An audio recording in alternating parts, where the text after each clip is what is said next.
शकता परी पिल्लू लहान असल्याने त्यांना बाहेरचं जेवण नाही सूट होणार आणि आपल्या बेळगावच्या माणसांना आहे ना पटकन असं जेवण सूट होणार आहे. तसं आमचं येणं जाणं प्रमाण जास्त असतं म्हणा बेंगलोरला, तरी पण मुलांना ते घरचंच जेवण असावं.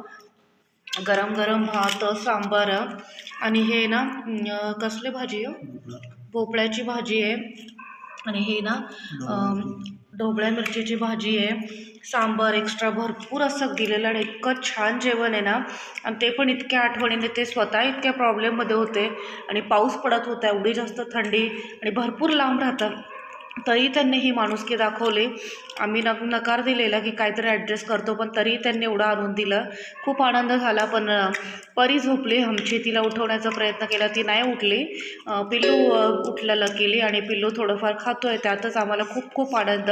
आणि यांच्या मित्रांचे म्हणजे माझ्या मानस भावाचे खूप खूप जास्त